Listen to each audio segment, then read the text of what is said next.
Hello， 大家好，感谢您收看由09为您带来的 DOTA 视频解说。那么本期说好的 DOTA 提高班为大家带来的是死灵飞龙 Visage 维萨吉这个英雄。分这样的3个阶段吧。第一个阶段先是一个我的第一视角的讲解，然后第二阶段是一个英雄技能啊，包括一些装备啊、使用小细节啊方面的演示。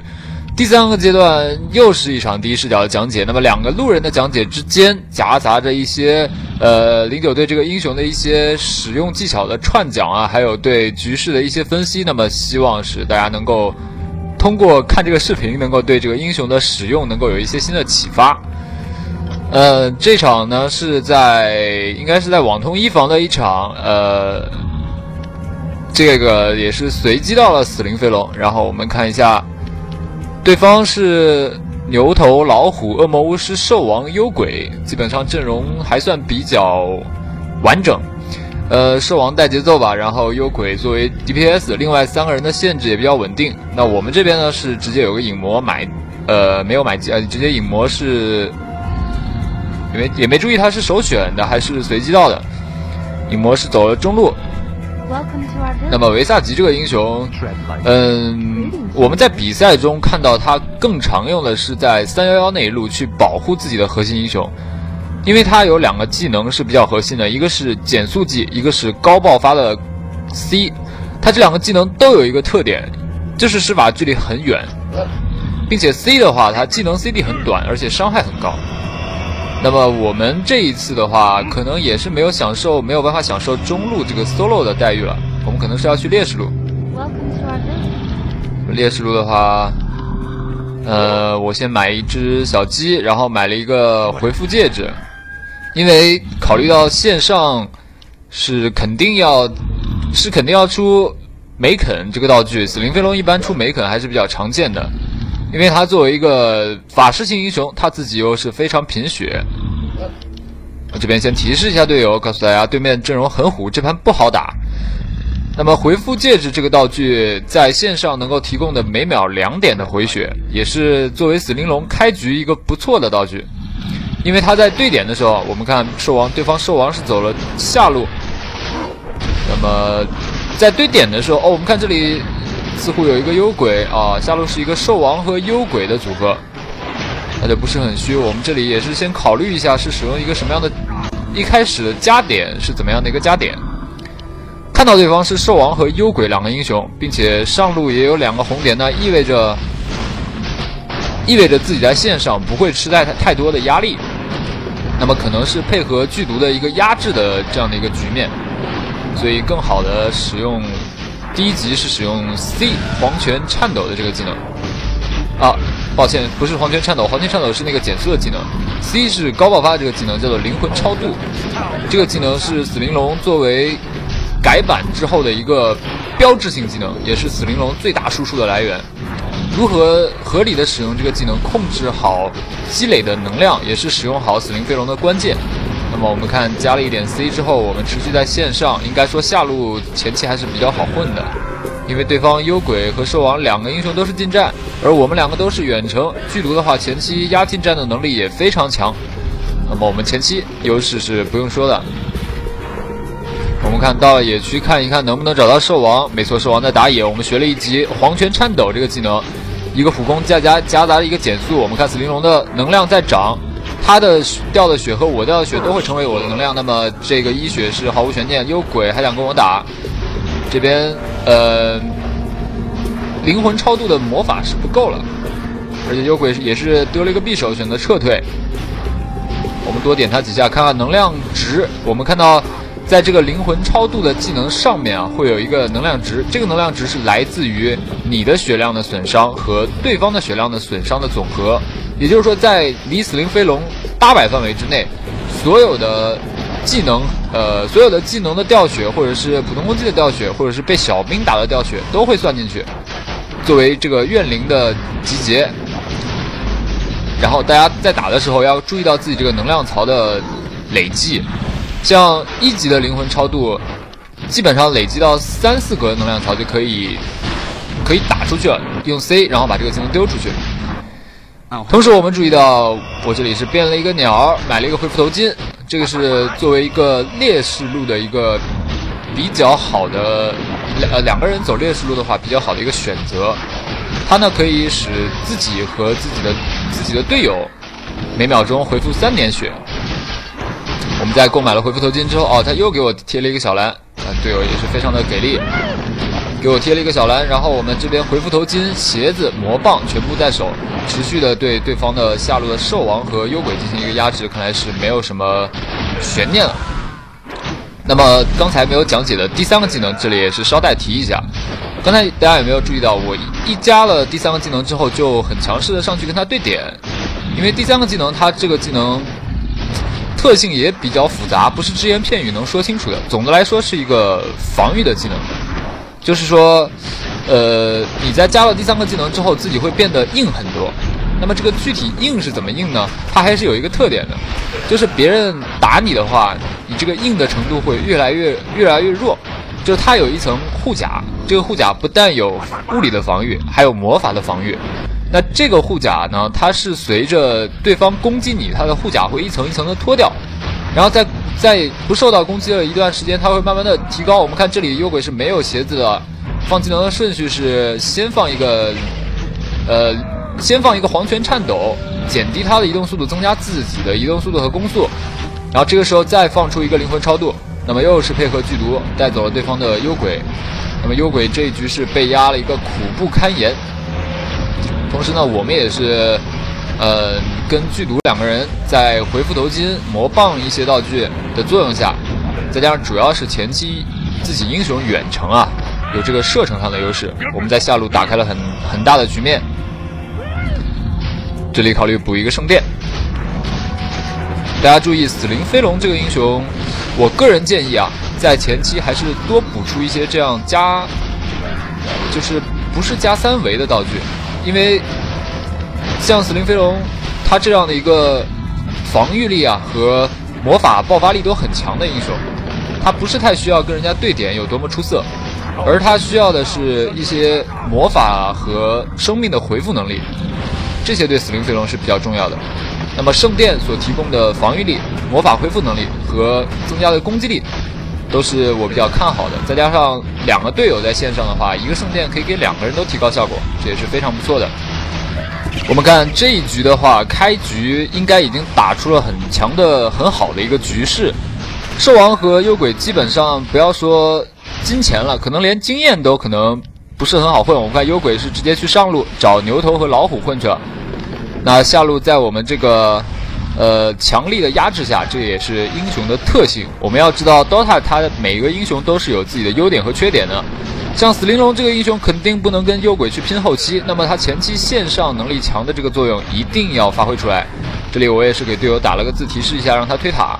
那么在这个圣殿光环的效果和回复头巾的效果，再加上剧毒的蛇棒，以及死灵龙这个高防御，那么推塔的效果是非常不错的。我们看这里是选择顶一下小兵，因为生了皮的死灵龙防御力还是比较不错的。我们顶一下小兵，能够让自己的小兵更多的去攻击对方的防御塔。这里兽王看到我被塔打，那么就想过来对我有一个想法，但是因为黄泉颤抖的这个技能可以减低对方的移速，而且还可以提高自己的移速和攻击速度，再加上我本身是有鞋的，他是没有鞋的，那么很容易的将兽王也再一次的击杀。这里招出了2只庸兽。庸兽的话，它这个概念也是比较难理解，很多人其实不愿意玩死灵龙的原因，是因为这个英雄的技能太难以理解。但是我这里要给大家讲这么一句话，就是技能越难以理解的英雄，你将它掌握熟练了，它可能作用也就越强大。我们看这一局，招出了庸兽之后，我持续的选择在下路的一个赖线，那么下路的防御塔再加上3个人头进账，还有24个正补，整局非常顺。那么我们第一个大件选择的是梅肯斯姆。梅肯斯姆的这个道具它是可以给我们这里庸兽啊，我们看中路 solo 的恶魔巫师，他是没有选择第一时间刺我，他想到可能一个大招再加普通攻击能直接把我带走。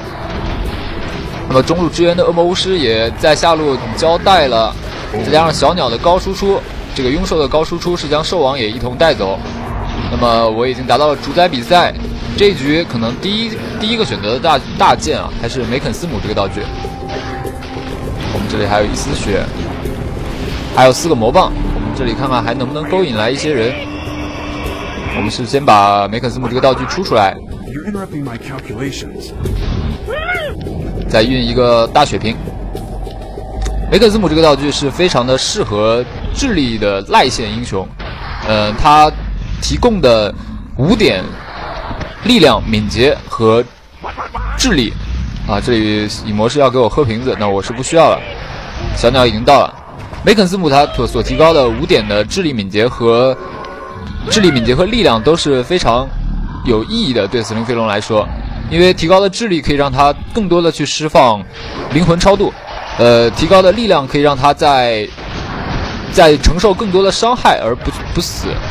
我们看这里是利用小鸟的一个大招将恶魔巫师留住，那么中了毒镖的恶魔巫师很有可能是要交代了，我们小鸟马上就复活。小鸟复活了以后参与战斗，剧毒的一个大招，持续的伤血效果非常明显，将兽王点死，一个梅肯，小鸟的血全部加满。我们看小鸟继续往前走，这里是看看能不能丢出一个技能。好的，丢出了一个灵魂超度，但是因为牛头的血量有点多，我们是再丢出一个黄泉颤抖，降低这个恶魔巫师的移速，一个毒镖毒到了恶魔巫师。我们这里是打的有点药，直接穿到了对方的差一下死，直接是超过了对方的防御2塔。死灵飞龙这个英雄一旦说线上有优势，可以打得非常强势，我们也可以看到他的技能的爆发力非常强。黄泉颤抖这个技能，我这里是将它优先升到了满级。那么因为黄泉颤抖这个技能它所提供的一个骚扰能力，就是因为它第一施法距离非常远，第二它可以使自己的移速和攻速全部都加到一个就是可以让你出手非常顺畅的这样的一个境界，不管是追杀啊、逃跑啊都是非常不错。所以优先选择把这个类似于控制技的一个减速技加满。我们持续回到了线上，梅肯斯姆已经做出来，然后我们看一下对方中路是有一个恶魔巫师，上路有1个人啊，下路有2个人，这里为队友吸引了一些仇恨，老虎和兽王。那么我们看一下兽王是还没有到达6级，那么这一波很有可能是个反杀。我们看一下在小猪这个减速效果下，我因为还有4格的魔棒，终于是打出了这样一个灵魂超度，但是由于老虎的这支箭这个晕眩的效果使我没有吃出魔棒。那么杀人如麻也是被终结，这里小鸟所选择的击杀的位置也比较贪，想的是先看看能不能够把老虎杀掉，因为这个老虎是没魔跳的刚才。这里兽王也是回到了战场，看这一座是没有做好，因为2个拳头的兽王。那么这一波在下路虽然吸引到了对方2个人，给队友拉扯出了一些空间，但自己是交了出去。看来有些时候还是不能太过于信赖自己的操作。刚刚明显是老虎的一支箭让我没有吃出魔棒，比较尴尬。那这个唯一仅存的这个小鸟，看看队友是没有跟上，队友是选择了去追杀河道那个队员。这也是死灵飞龙的另外一个特性，就是你人在线上补刀的时候，小鸟还可以帮助队友。所以死灵龙这个英雄最大的特点就是他是一个非常能够帮队友创造空间的英雄。首先他线上能力很强，不会像猴子幽鬼成为团队的累赘。再有就是他可以多线操作，小鸟的做正面作战能力刚刚大家也看到了，恶魔巫师来下路 gank 的那一波似乎他是没有买出鞋子的。那么在面对死灵龙的2个拥兽的情况下，一个没有鞋子的恶魔巫师，我们可以看到是基本上有一点束手无策的感觉。因为第一他打小鸟是2-3下马上打不死，第二小鸟走得比他快，第三小鸟的输出和这个小鸟的限制技，小鸟有一个坐地的这个限制技，是可以对恶魔巫师造成很大的威胁的。那么我们小鸟也是看到了没有人来对我进行一个 gank， 满状态的死灵龙我们也看到了有10个魔棒在手，1000的血量，有15点的防御力，并且魔抗也有3技能提供的一些魔抗，所以死灵龙在线上的生命力是非常强的。我们看这里的影魔，我们这边的影魔是遭到了对方的一个围剿。那么既然对面在上路打开了 PK， 而这个位置又是我们没有办法支援的，作为打路人的话，大家一定要记住，在这样的时候，就是我们赶紧推线的时候。不管队友打得怎么样，那一波 PK 我不去参加，那么手头的工作我一定要尽可能去做好，就是赶紧去推线。我们使用这个圣殿和梅肯的这个双光环，去看能不能够在队友上路 PK 的这个时候，帮助队友把下路塔拔掉，这样可以给你看这里我是选择了一个顶塔，大概少了顶塔花掉了大概400的血量，但是没有关系，因为这个时候自己很安全，对方的人全部在上路。我们这里是顶塔顶到了红血，但是由于我的顶塔，我们这边小兵也是积累了起来，然后一个梅肯的加防御效果、回血效果，这个塔是在我和雍寿还有小兵的努力之下就要告破。我们看一下能不能补到这个塔，调成智力腿。好的，塔也收走。那么现在14分钟，首先死灵龙完成的一个作用啊，是压制了对方下路的两名英雄，一个是幽鬼，一个是兽王，甚至幽鬼还考虑去上路换路。除此之外呢，死灵龙在吸引仇恨的方面是，首先一个人是吸引了很多仇恨，然后杀了一些人，帮助队友拿了下路的外塔，这个是死灵龙的作用。那我们看这里自己的回血感觉还是不是很够。也是根据局势考虑出这样一个回舞。我们在这里看一下死灵龙单杀的一个策略，这里有一个牛头，我们看一看有没有机会单杀掉它。先是一个黄泉黄泉颤抖这个技能抖到他身上，然后小鸟从背后包抄，这就是基本上死灵龙单杀的一个技巧。但是牛头虽然没杀掉，好像这边有一个老虎。是跑过来看风景的，想放我鸽子哦。这个老虎是比较聪明，打得比较聪明，想要放我鸽子。但是由于死灵龙的爆发实在是非常的高，吃出魔棒，又是一个黄泉颤抖，牛头和老虎的技能的输出不足以将我杀掉。那么这两个人全部收入囊中。我们也看到了，刚才在老虎想要放风筝的过程中，一个满级的灵魂黄泉超度的这个灵魂颤抖的这个技能。包括一个幽鬼，他是选择避难，大招到我身上，也是被我带走。那这个演员1、演员2、演员3完成了死灵飞龙的一个3杀，他可能也是没有想到过死灵飞龙这个英雄有如此强大的生命力和爆发力。好，我们看这里兽王和一个恶魔巫师，好像是吃了隐身的恶魔巫师，但是船长的一个船效果加到了我身上，持续的将恶魔巫师点死，船油的效果马上就要消失了。我们先跑一下。自己的血量已经恢复到了，虽然是已经空血，但是还是将兽王击杀。我们看一下，这老虎又是一箭射到我身上，我自己人 TP 回去，小鸟继续作战。刚才那个船长的船油的效果是非常的给力。这里又是一个盲水，那么两个小鸟是没有办法配合队友击杀，自己的小龙。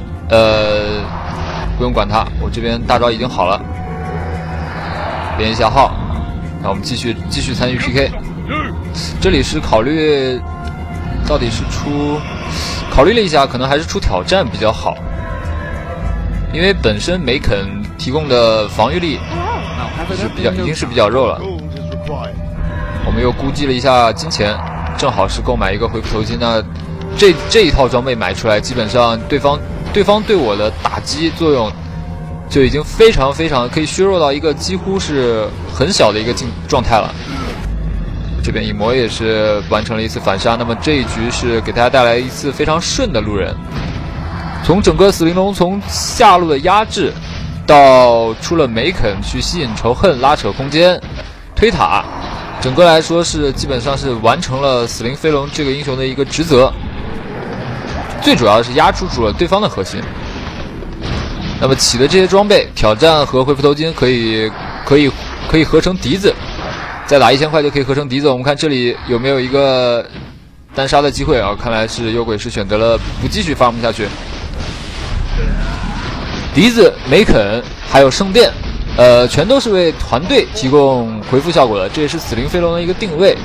有些时候啊，我们尽量是出一些能够使自己英雄优势发挥到最大的这样的一些道具，比如说死灵飞龙，它这个圣殿可以转成吸血鬼祭品，笛子和梅肯都是提高团队生存能力。我们看这里3个人又是想包我，牛头想进来放大招，我们先放一下风筝，回头丢了一个灵魂超度，再加上减速小鸟的效果，击杀掉老虎。我们再看一下牛头，2个小鸟坐下去，一个镖带走牛头，兽王大招丢到我身上，我现在血量还比较满，魔棒有9格，灵魂超度先点到兽王。好，队友是赶到，我看这一波不用怂，一个引压带走兽王。那么最后还有个幽鬼，看能不能够颤抖到。我们是被小猪粘着，所以移动速度比较慢，看小鸟能不能做到。小鸟有机会，小鸟有机会。好，2个小鸟坐下去，后面有个恶魔巫师，我们先不去管恶魔巫师，看看前面有没有带走幽鬼的可能性。恶魔巫师大招甩了上来。这一波似乎操作有点不是太好啊，这波操作不是太好，因为前面小鸟做的太晚了，但是问题不大，自己吸收了最多的伤害，而且是带走了对方基本上是5个英雄全部带走。这里看看能不能追到，2个小鸟也阵亡了。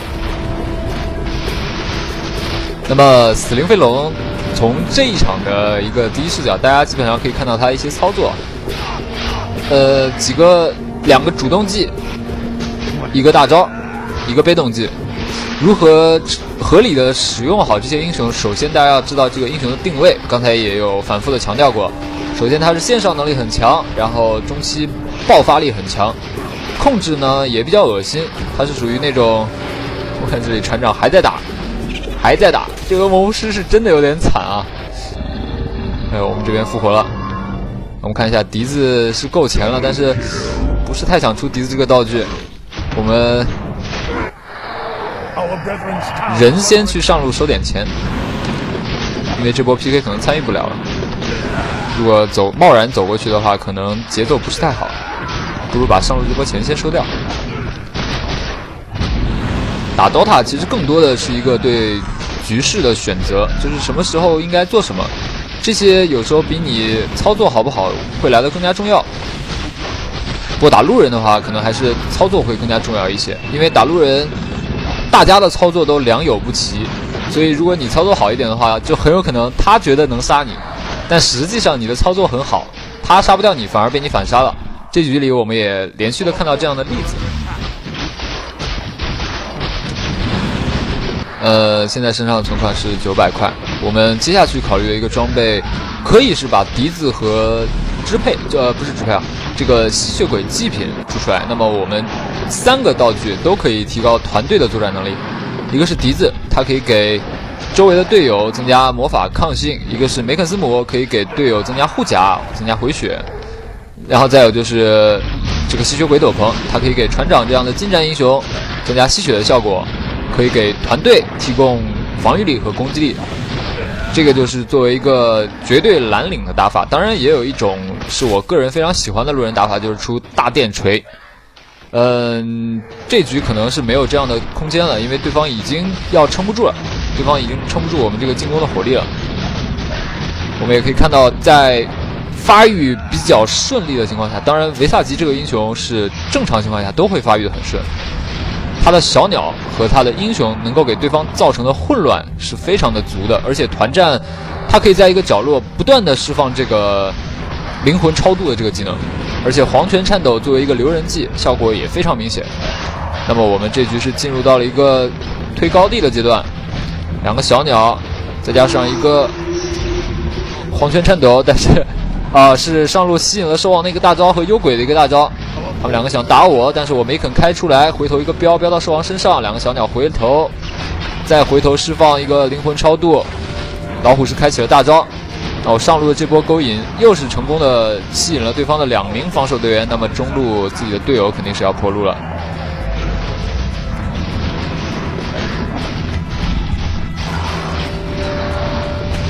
好的，那中路防御塔已经告破。影魔是阵亡掉了，他是选择了买活。我们看一下这一波，我从一个侧翼切入战场，角度非常的好，先黄泉颤抖到这个恶魔巫师，直接被小鸟家人 A 死。那么我们看一下这边船长的一个洪流是流到2个人，兽王和幽鬼。那兽王是被带走，老虎这边又是射中我，老虎对我非常有兴趣。我这边能量已经挤满了，但是打不到幽鬼身上，中了能量虽然已经挤满了，先一镖突出去。我们看到现在是感觉自己有点缺魔了，因为自己基本上已经很肉了，对方在没有很好的装备的情况下，可能一下子杀不死我。那么我们接下去，一个是要提高自己的输出能力，我们电锤也是做了出来，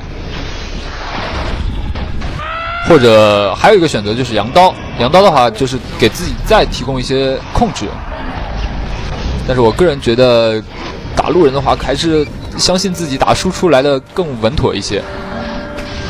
这也是很想念刚才那个卖掉的魔棒啊，没有魔棒确实是要少放出很多技能。这里是差一点点挂了啊，一个梅肯全部救下来，但是实在是没有魔放出灵魂超度的这样的技能。在这个时候，如果有一个羊刀的控制和持续的输出，就非常的不错，或者出一个细瓦也非常不错。我这边药已经到了，小鸟已经到了。这边小兵还是比较多啊，没有办法屠。我们看队友还在打，队友应该是我说闪没闪，团灭了。我打出了一个点。我们这里涂上药膏，涂上小净化，拿上电锤。那么先招出这个庸兽，先打一波野，等一下他们人出来。我们看这个漩涡的效果还是非常不错的。这是没有释放黄泉颤抖这个技能的攻击效果。我现在身上的装备是只有假腿一个攻击性道具，感觉打出来的效果已经是非常不错了。可能是因为我等级比较高啊，17级，但实际上如果说释放了黄泉颤抖这个效果之后，加上2只小鸟持续的输出，再加上自己本人不断的输出，再加上偶尔会放出来的这个灵魂超度的超高魔法伤害，这个灵魂超度大家可以这么理解它就是一个团战中无处不在，因为它的射程实在是非常的远啊，它是一个无处不在的恶魔巫师的死亡一指。它的伤害如果升到4级的话，能量蓄满的话，是可以达到恶魔巫师死亡一指的这种1级死亡一指的效果，非常的给力。那么作为这样的一个英雄，他又是一个跟我之前做的英雄差不多啊，是又可以物理输出，又可以魔法输出。物理输出呢，就是来自于自己的普通攻击啊，这个黄泉颤抖作用下自己的普通攻击力，我们现在看是95加的这个数字，虽然不是特别多啊，但是攻击力也超过了100。除了物理攻击之外，它还有魔法攻击，就是这个漩涡不断的闪电，然后再加上灵魂超度这个技能不断的吐出 C 去收割掉一些对方的残血英雄，再加上还有2个小鸟提供的限制和小鸟的输出。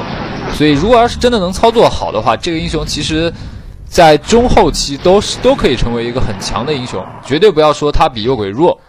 假如说你比幽鬼多一个羊刀，幽鬼虽然有灰药，但是你把它扬住一样可以杀掉他。所以每个英雄都有每个英雄的优点，死灵飞龙也是一个我个人非常喜欢的英雄。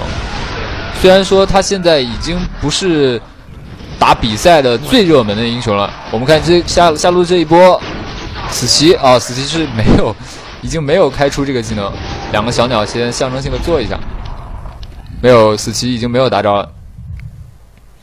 现在虽然死灵龙已经不是最热门的 CW 英雄了，他可能已经上不了 ban list， 有时候还是可以上，但是最热门的现在可能就4大天王了，末日、冰魂、卡尔、蚂蚁，这个4个英雄实在是非常的厉害。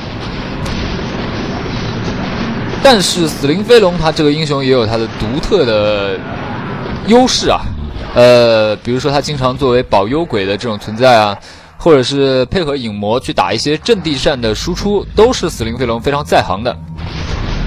我们看这里慢慢悠悠的自己的魔法也是恢复到了700，那么这样的一个满状态的死灵飞龙又出现在大家的面前，这个恶魔巫师，我们看一下小鸟在包，啊，小鸟已经到位了，小鸟的输出再加上死灵飞龙的输出，是瞬间将恶魔巫师打成了残血。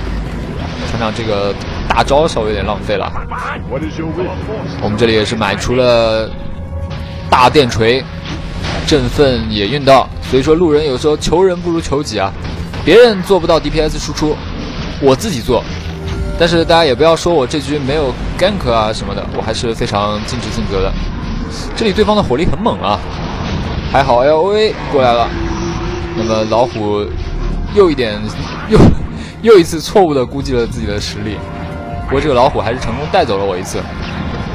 老虎对我表示他仇恨很足，这波对方的这个反击还是打得非常的有模有样。我们看再一波灵魂颤抖，配上小鸟，小鸟一个做，一个小鸟再打，一个小鸟再做，放出一个灵魂颤抖，放出一个灵魂超度，黄泉颤抖啊，不好意思说错了，技能没有记清楚。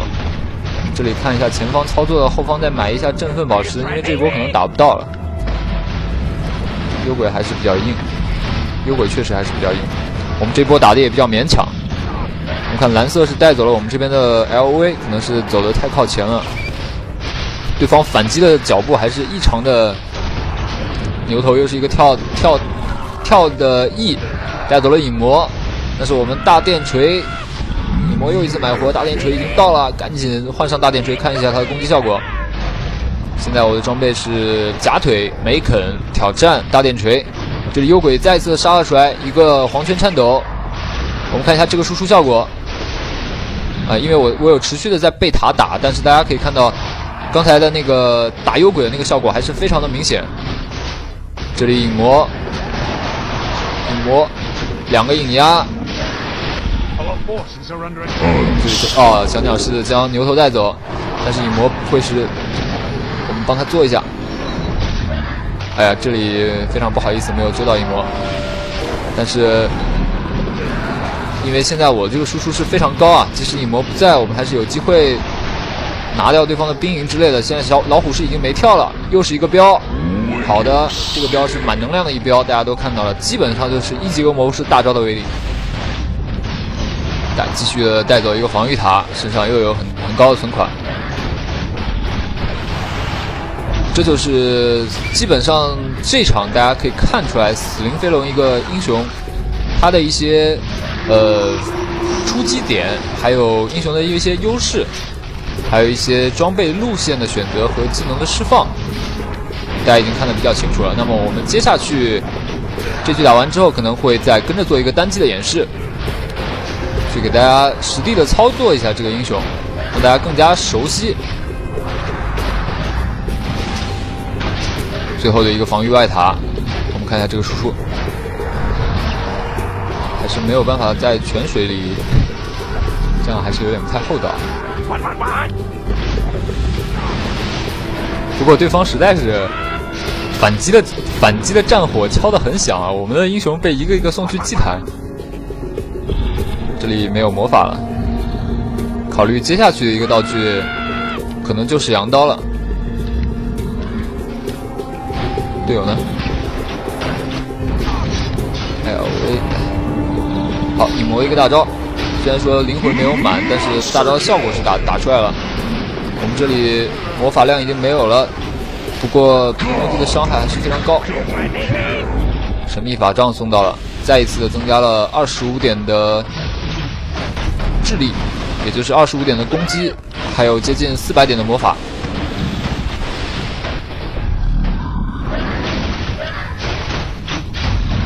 我们看一下在泉水中的这个伤害也是非常的给力。稍微守一下，这里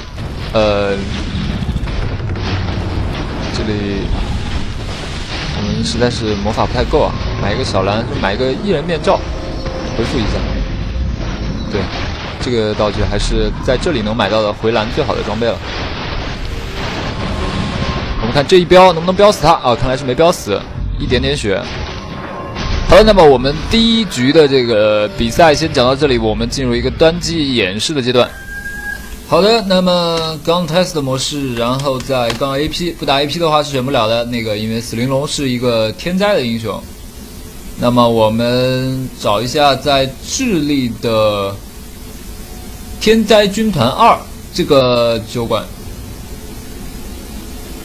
我们看到了死灵飞龙维萨吉，我们也是给他一个正面的特写。从外貌上来看，虽然说09是这个外貌协会的，但是基本上死灵飞龙还是能够满足我的审美的。我 DOTA 里面还是有一些东西我特别的不喜欢，比如说有一些道具我觉得长得特别丑啊，比如说这个穷鬼盾这个道具我就觉得特别难看。我们合出来看一下，你看这个道具有没有给人一种确实是非常不带劲、不给力的感觉，把它卖掉。说点题外话，这里主要是让大家看一下死灵飞龙这个英雄他有哪几种加点的路线，也是详细的介绍一下他的技能。首先黄泉颤抖这个技能呢，它是最高能够它是降低对方32%的攻击和移动速度，并提高到自己的身上。然后它这个持续时间是非常短的，只有3、4、5、6秒。等级越高，持续的时间也就越多。这个技能我个人的建议是，其实不用加满，对，不用加满。前期如果你觉得你的队友非常需要你的限制，就是一定要让他多限制几秒的话就加满了，不然的话我觉得还是点1级就够了，因为看起来它施法距离是600，持续时间是3秒，魔法消耗是70，1级的这个效果还是不错的。如果再升上去的话，魔法消耗也要从70提高到80、90、100，所以1级就够了。然后灵魂超度这个技能，它灵魂能量上限是会有随着等级的提高是提高，也就是说1级的时候是最多是累积3点的能量，那么3点能量最高可以打出3乘以160就是180，再加上20的一个伤害，也就是200点的一个魔法伤害。这个技能加1级的话是可以打200，加4级的话是可以打到400。这个也不是很高啊。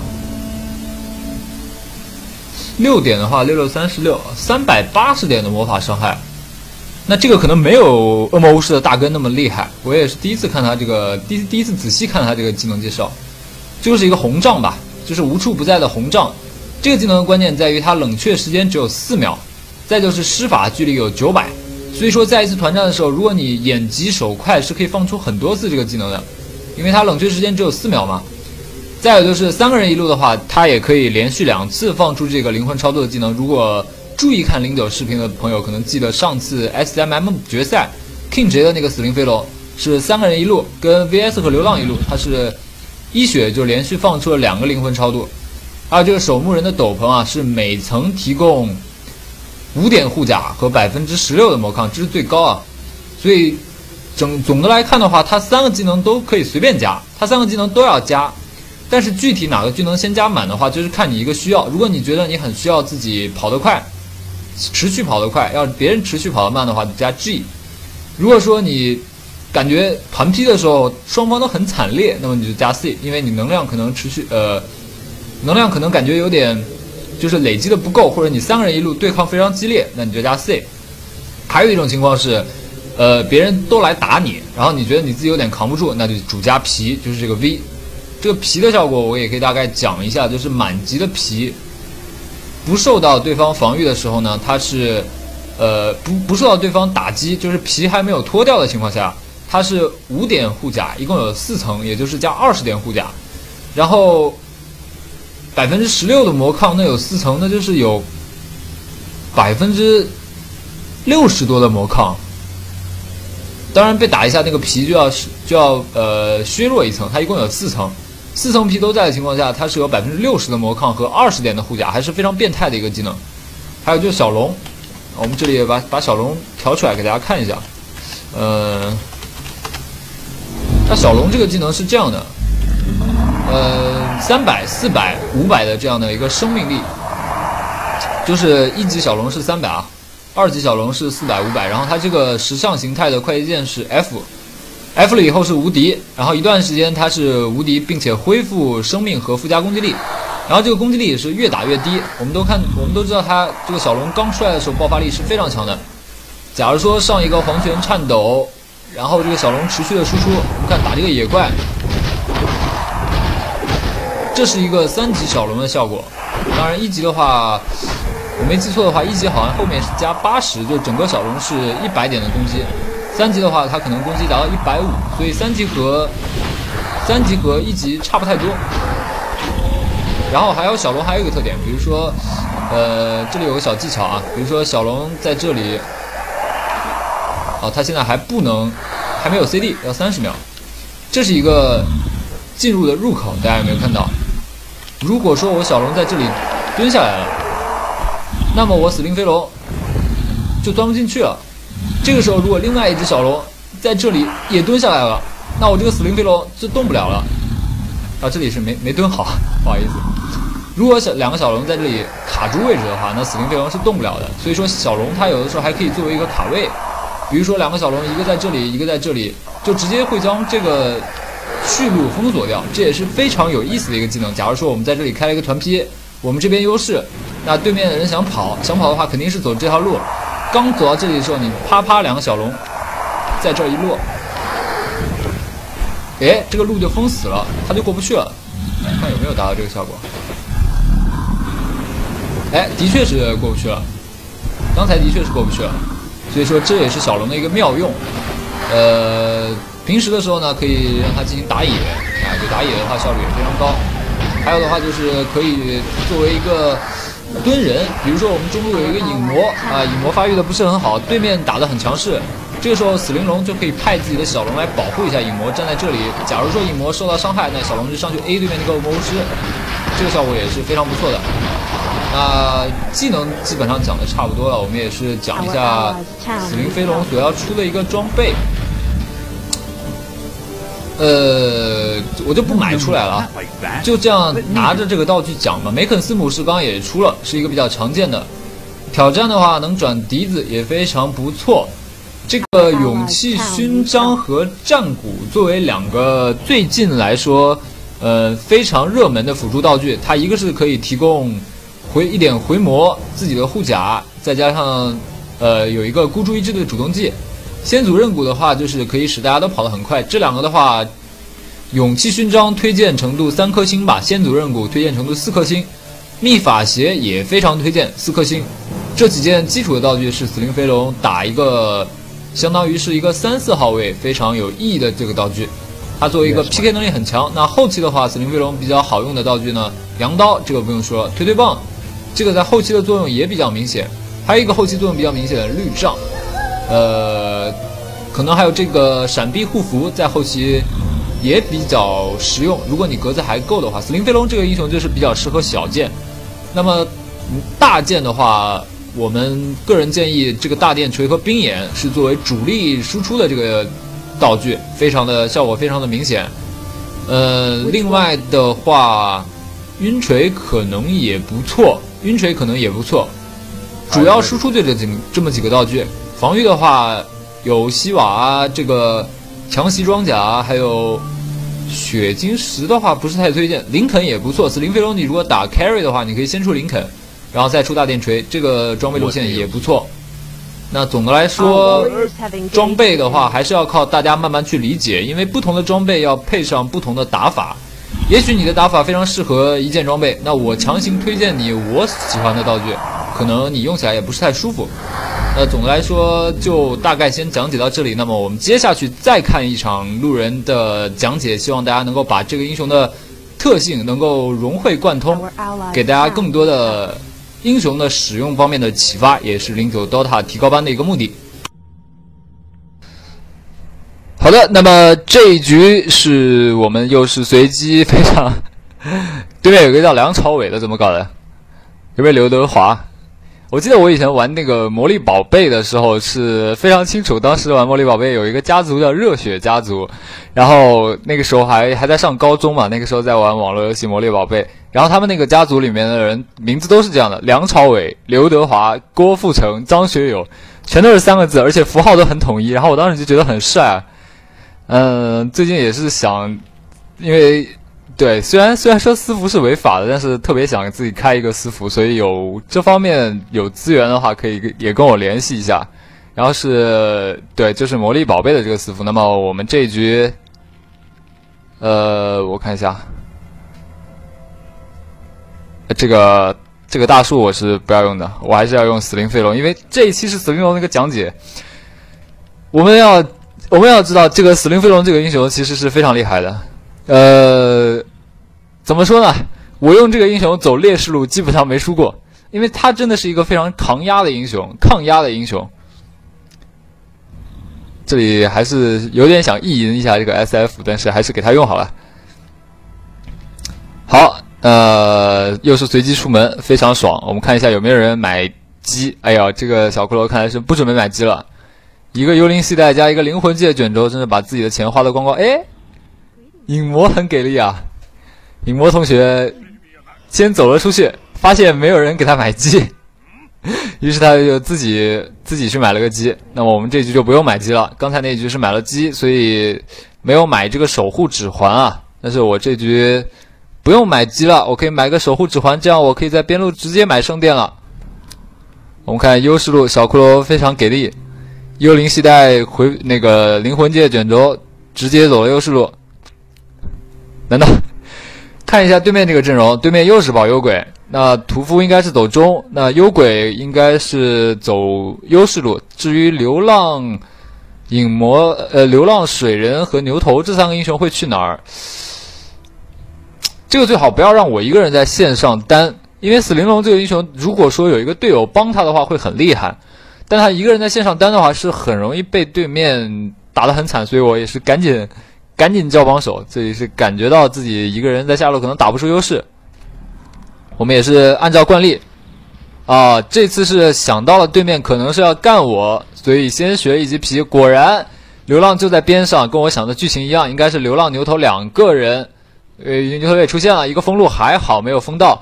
流浪的一个锤，幽鬼是穿了过来，但是我提前吃了一棵树，再加上自己的这个防御力特别高。我们都看到在学了这个护甲之后的死灵龙确实是非常的挺。这里流浪好像还想丢第二个锤，赶紧留。我们看了一下魔是不够，虽然流浪的魔不够，但牛头第二个 F 是到了。这一系列的技能，一个匕首，两个 F， 再加一个锤子，没有杀掉我，反而是梁朝伟同学被带走了。唉，还是非常怀念当时的魔力私服啊。说错了，是魔力宝贝的功夫。当时我练了一个弓箭手，是一个最省心的职业。可以自给自足，不用花钱，不用去花时间去打钱，然后买装备，不用去烧技能，非常简单的一个职业，但是玩的也是非常有意思。魔力宝贝这个游戏真的是非常温馨浪漫的一个游戏啊。好，这里线上基本上是打开了局面，因为这个一血真的是非常关键，虽然没有能够拿到幽鬼的一血，因为没 A 到那一下啊。但是这一波是成功瓦解掉了对面的攻势。我们看这里，潮汐哥啊，这个流浪又吃了一棵树。潮汐哥，你到底要打谁？你不觉得打流浪更好一点吗？潮汐哥看来是没蓝了，怎么会有一个没蓝的潮汐呢？这里是不断的攻击，先点掉流浪的小蓝，流浪是想丢锤子，牛头也磕起了小蓝，对面打得非常的强势。那我这个一个人 A 不过你们三个人嘛？但是你们这样对 A 的话，牛头会被带走。好的，我们看终于是拿到了一血。我们有注意到刚才是不断的阅读对方的血量以及魔量，判断出来这一波他们三个人 A 我是可以放出我的这个标，然后把牛头带走。这下的话我也是帮影魔变一个鸟，因为我用的话会占用一点时间。回复头巾买到所有属性加3，然后每秒3点的回血，没记错的话是这个属性啊，这是这个数值啊。又是压幽鬼。那么这边虽然说山岭哥没有下来，但是潮汐哥下来了。我这里是山岭也下来了，吃了个加速，山岭走了下来。我们这里赶紧把自己的装备送到。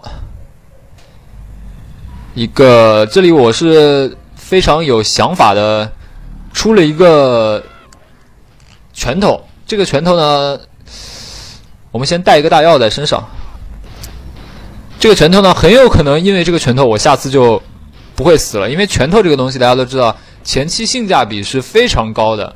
如果说你能够通过购买一个拳头能够完成一次反杀，本来是他杀你，现在变成你杀他，因为拳头它是加3点力量，3点力量也就是19乘以3，大概是57点的血量，同时还有一些回血。那么这个57点的血量就是可以让你多承受2次普攻，很有可能这2次普攻就成就了一次双杀，成就了一次反杀。那么这个拳头所带来的价值可远远不止150块。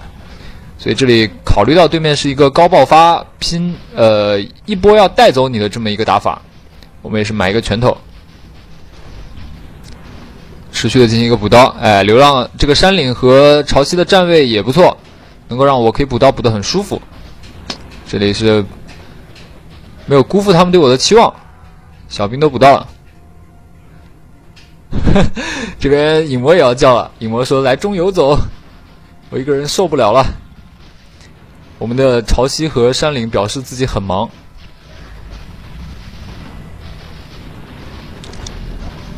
这里幽鬼是学了弹，学了反射这个技能，反射2下把我的皮都给反射光了。不过过一段时间皮还会慢慢的长出来，这个问题不大。我们看流浪应该是没有出现在下路的线上了。那我们现在也不是很怕流浪，其实我现在是一个这样的满血状态，把吃数都用光了，持续的对幽鬼进行一个压制。幽鬼想上来补刀，但是补不到，他表示他被点得非常的惨。死灵龙他还有一个优点啊，就是弹道非常好。幽鬼吃了大红，我们吐他一下，看能不能吐掉他的大红。不知道吐掉没有，感觉是没吐掉。因为刚才可能没有能量啊，所以没有办法吐掉他的大红。这边他的队友可能也去游走了，牛头和流浪觉得下路打不出太多优势，这个死灵龙太恶心了，不跟你玩了，我去中路杀影魔了。那中路的屠夫也不知道日子怎么样。我们作为一个 carry， 作为一个路人王，我们首先要把自己线上的刀补好，因为大家都知道，刚才一盘应该演示了，大家也看到了，死灵龙这个英雄是具有后期潜质的。我们这一局就是要把后期进行到底，我们就是要出后期装。正补反补，再加上一个点人的压制，是压的幽鬼苦不堪言。我们的酱油持续的在中路跟他们纠缠，也是为我争取了1对1的空间。那么我们这个1对1的空间是要利用好。好，终于升到了6级，非常的快。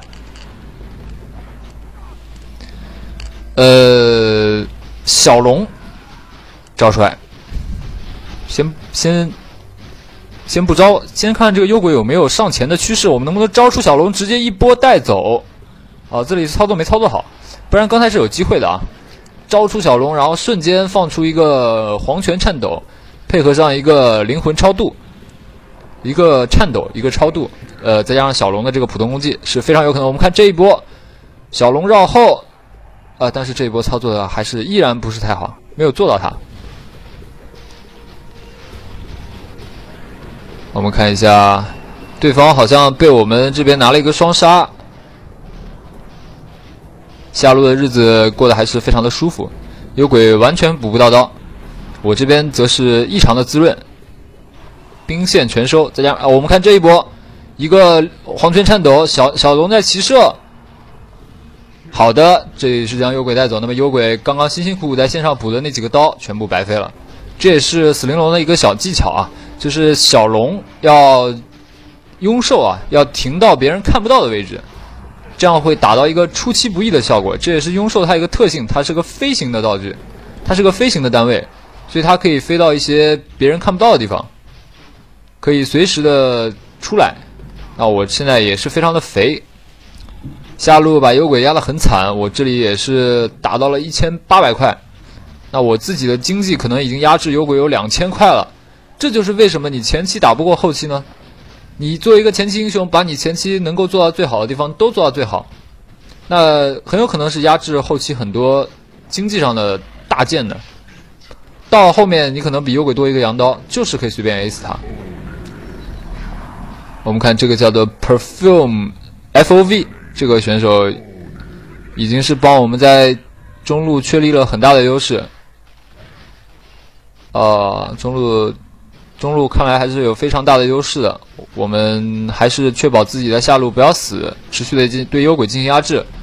我这里虽然没有调换成力量型夹腿，但是身上的血量已经有1000，并且有这个回复头巾的回血效果，再加上有魔棒，还有一个小龙停在边上，所以我感觉自己还是非常安全的。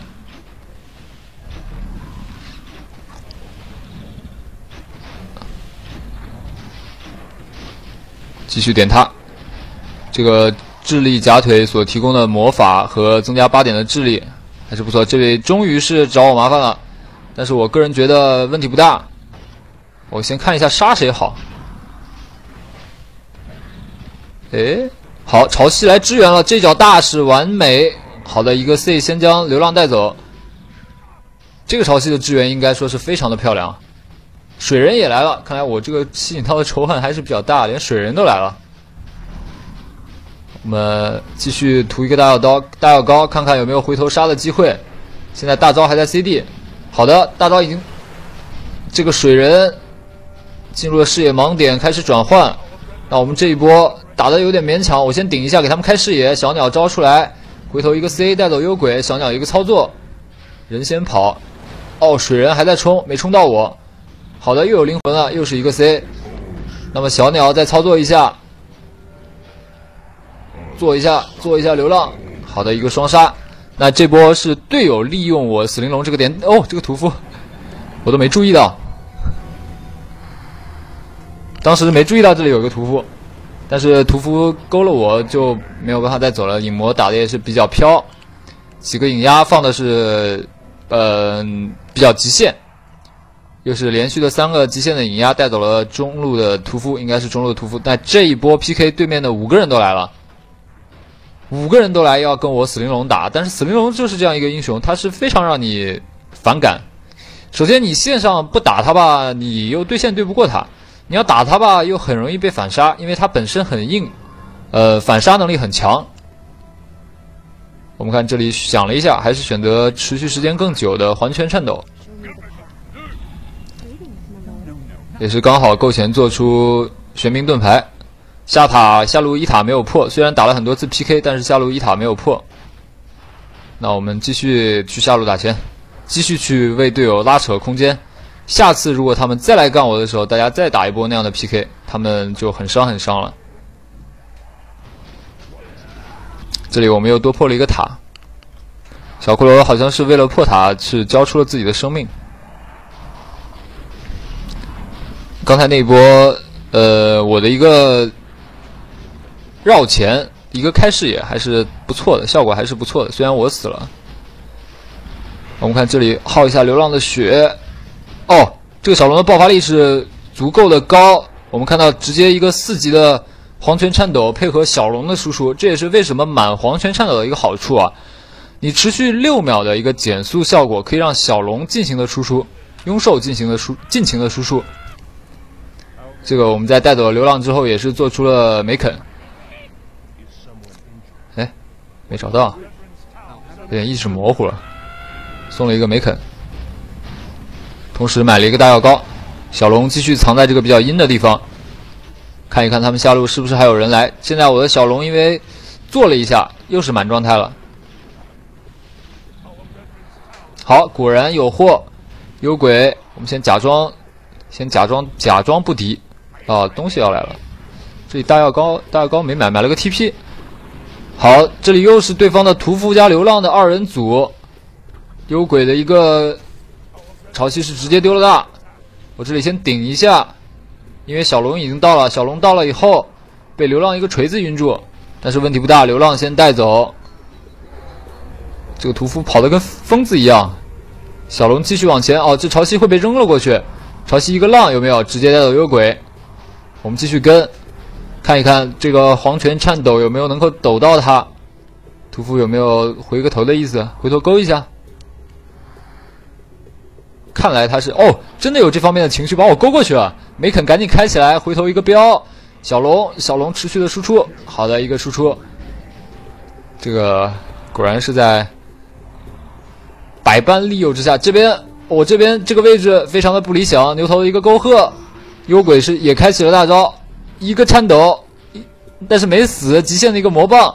那这一波又是一个非常漂亮的一个卖淫，深入敌军内部的这样的一个动作，水人很有可能把我收掉，赶紧 TP。那么刚才那个动作也确实比较危险，刚才也是足够体现了死灵飞龙这个英雄在梅肯、在魔棒这两个道具的辅佐下可以到达的一个操作的空间啊！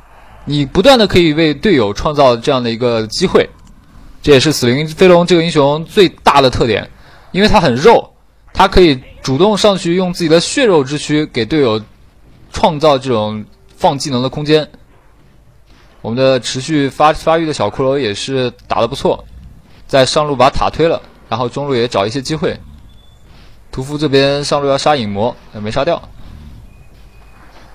看来是想让我去支援啊！我个人对支援上路不是太感兴趣。我们看这有个牛头，抖到他，但是我的小龙不在，小龙在下路这边，小龙已经在走了。小龙好像被塔打掉了啊！这波啊又是一个颤抖，恢复非常快，小龙给点输出，好将牛头点死，水人来了，做一下，做到水人，潮汐的一个浪，我这边黄泉颤抖又好了，但是水人应该是杀不掉，因为他有冲的，他一直没冲过。潮汐这个就不理智啊！哦，有大招的。这个水人是打不死的，我们救一下潮汐，给他开一个梅肯，但是水人和流浪都没打死，那潮汐的这个大招就有点不太理智。这边屠夫想咬到我了，但是腐烂没烧到我，流浪的锤子还在 CD， 我这边魔法已经没有了，前面浪费了一些技能，潮汐又是一个浪。这里潮汐的技能选择不是太理智，我不应该跟着他过来的。哎呀，这个潮汐真是，我应该果断不理他。他就应该知道自己踩大也是没有意义的，因为我刚才判断了一下，水人他这个4级的转换，潮汐和我肯定不可能在大招放出来的情况下把他秒掉的。反倒这段时间给了幽鬼一个喘息的机会，其实刚才不应该给他这个机会啊！我杀了牛头就应该去下路继续压制他，然后持续出装备，这才是一个非常正确的打法。唉，可怜现在只剩下一只小鸟了，我的庸兽。这里也是玩死灵龙一个非常有意思的地方，大家在选择到随机到死灵龙的时候，一定要注意，死灵龙这个英雄还有一个优势，就是你人死了还可以玩小鸟啊。这个也是有些同志是人死了就点根烟，我们这个人死了可以玩一下小鸟，还是非常有乐趣的。我们 TP 到中路，把这波钱收掉。好的，全部收掉。然后小龙的 CD 也快好了，我们发育一波，因为幽鬼也打了一波钱嘛。我们作为一个1号位，哎呦，这屠夫把我勾过去，你要死的，假的。我们作为一个1号位，是一定要撑起队伍的大梁，在影魔不给力的情况下，哦，队友还是很给力啊。牛头冬天再一次的被秒掉，山岭是做出了秘法鞋啊，但是对方核心有2个，一个是水人，一个是幽鬼，我们还是要稍微注意一下。小龙在下面补一下刀，做掉一个兵。我们看一下对方在攻击我们的上路1塔，那这波我去不去呢？这波貌似不用我去啊，我们已经有人杀到如同神一般了，这个有点莫名其妙。我们看一下啊，下路这个流浪，我喜欢单杀，还是去下路找流浪比较好。中路这波钱收掉，因为上路的话可能去了的时候 PK 已经打完了。那我们去下路找一下这个正在开大收小兵的流浪，杀掉流浪，再把下路的钱收掉。这个节奏也不错，我们看直接是走一个 DPS 路线，这边流浪是走了，可能下路河道那里有眼，那没关系，中路打一波钱，下路打一波钱，尽快的把漩涡这个道具出来，那么我后期打钱会越来越快。这样的话，对 A 不管是对 A 影魔对 A 水人还是对 A 幽鬼都有一定的底气。再有就是打钱快的话，你路人出装备出得快也是很重要。到后面你可以选择羊刀啊、西瓦啊、强袭啊这些道具，可以有选择的出一些。我们先送一个 TP， 再把锤子拿到，告别了我心爱的力量拳套。这个陪伴了我刚才非常极限啊，确实是非常极限，很有可能没有力量拳套，刚才那一波就死了。死了的话，刚才那一波可能就打不了那么漂亮了。我们这里持续的 farm， 然后同时要多观察小地图，做一个支援，控制住对方的 farm 节奏。因为现在场上还是对我们有优势的啊，这个节奏如果一直打下去的话，还是非常有利的对我们。我们看这里有一个戴帽子的肉身，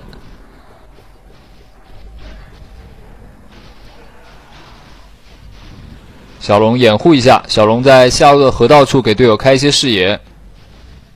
好，肉山打掉，影魔拿到不朽盾。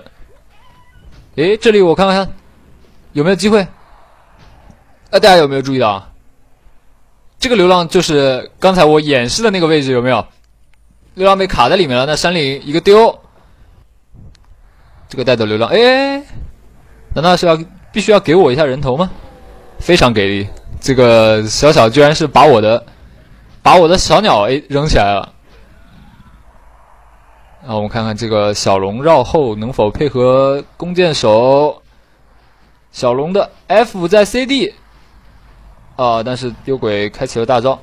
幽鬼是水人的幻象。水人制造出了一个幻象，这边水人把小骷髅打成残血，我没肯给他加一下，持续的攻击水人，但水人开启了转换，打他不是很掉血。这里对方有个紫色的 TP 了，紫色是流浪，一个锤到了小骷髅，没锤到我，那我没肯已经给你加过了，这个是没办法救你了。我们看能量满了，一镖直接带走水人，满能量的一个镖还是非常痛的啊，随时不在战场中无处不在的大根。非常给力。那我们脱离到这样一个安全的区域，有另外两个队友在中路，也是牵制了对方一名防守队员。那下路基本上是安全的。我们把这波兵收掉，看看有没有能，看来是 AOE 不足，没有办法对下路的这个塔进行一个持续的伤害。但是我们的漩涡已经到手了。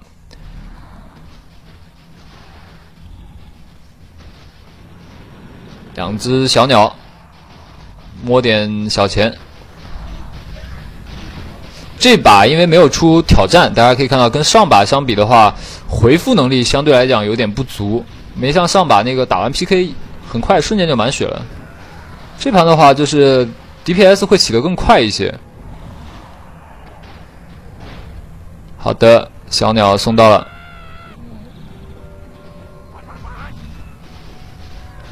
漩涡这个道具。为什么说死灵龙更适合漩涡呢？因为它本身有一个加攻速的技能，那漩涡这个概率性的闪电链的释放是非常依赖于攻速的。这里小鸟是看到里面藏了一个水人，潮汐的一脚大招全部踩到。我们先将第一目标锁定到幽鬼身上，先把幽鬼点死。幽鬼是开了大招，然后传到另外一边去了。我们这里局势稍微有点混乱。但是我们可以看到一个 C 又是将流浪带走，人和小鸟的骑射有没有再打出一个 C 将牛头带走？我们再看重新招出了一只小龙，然后摁了魔棒，开了黄泉颤抖，是再一次的将水人带走一个残血，然后 TP。刚才小骷髅可能是没有意识到一个残血的幽鬼，那么除了幽鬼以外，其他3个队友都被我杀掉了。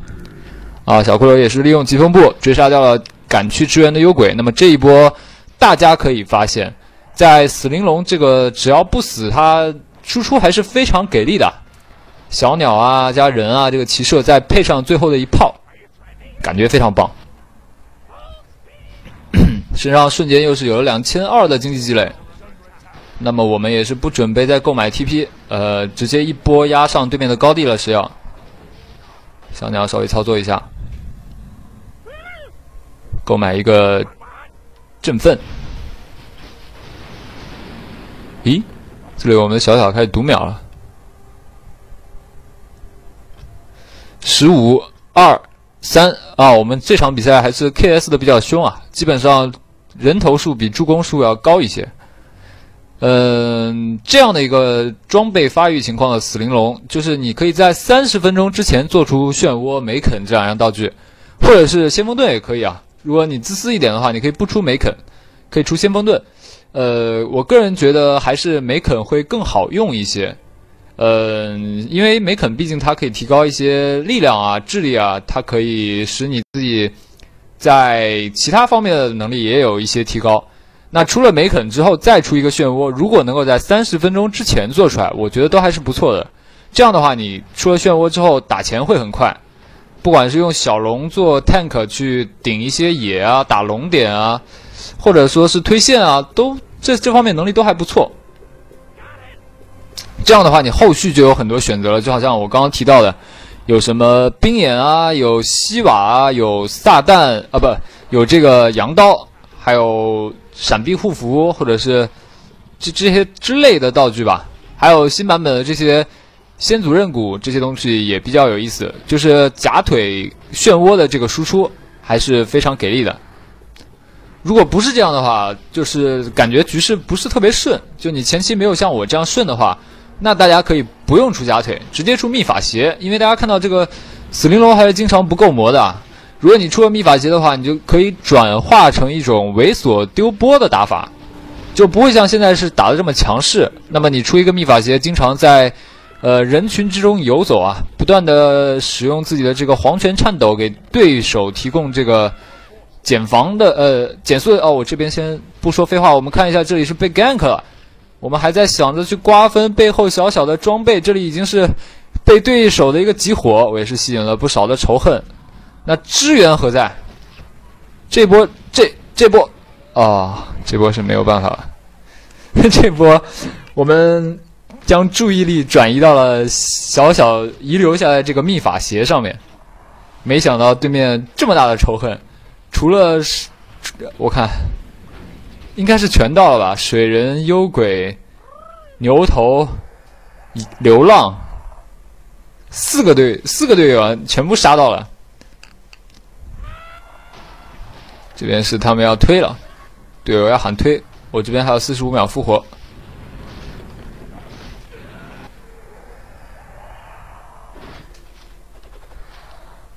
幽鬼身上的装备并不是很好，确实被压得非常惨。影魔这边大招之后只压到了2个影压，但是幽鬼是开了大招躲到了中间去，躲到潮汐边上，潮汐一脚踩到，哎呦，这个是空大了。那这下子不太好推了，影魔潮汐都没大，我们这边做一下。好的，影魔有跳刀，影魔有跳刀，但是你这个影压放得非常的没有自信心啊。哎，还是靠自己吧，还是要靠自己。我看一下，这里先把秘法鞋，先把秘法鞋拿到。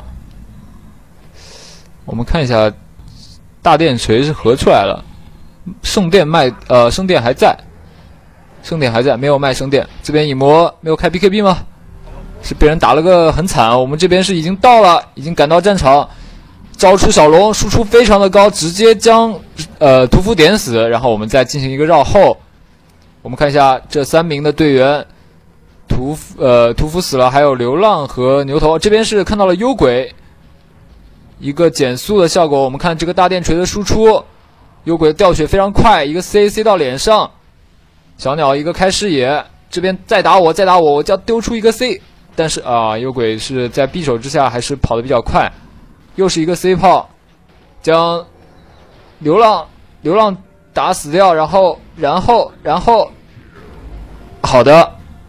这里影魔一个跳刀影压，配合我杀掉了最后的水人。那么除了幽鬼刚才是溜掉了，那其他人都是在我持续的黄泉颤抖，再加上人和鸟的骑射，再加上时不时的灵魂超度，完成了死灵飞龙的一个战场收割。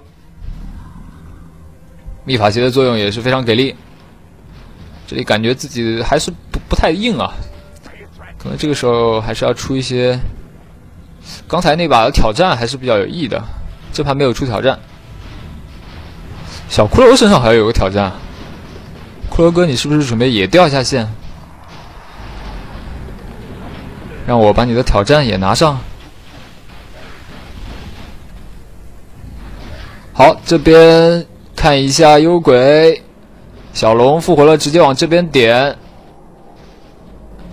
但是幽鬼选择这个路线非常的狡猾，没有办法，小龙没有办法包到他。我们继续打钱，上不了高地就继续打钱，这就是，很多时候大家会发现自己有一些局里面是上高地打，然后打不过。哦呦，这个屠夫。很多时候大家发现上高地打，然后打不过被对面团灭，然后就发现尤其是心理上面那个落差啊，大家就会觉得本来是我们优势的，现在上你高地又上不了，拖后期又打不赢。这个时候其实大家完全不用虚的。我们看死灵飞龙这个输出，打这个幽鬼就是几下，等到后面我有了，比如说再多加一个冰眼，那就根本就粘的跑不动。一个黄钱颤抖，再加上一个冰眼的法球，减的速度就可以到达50%之高。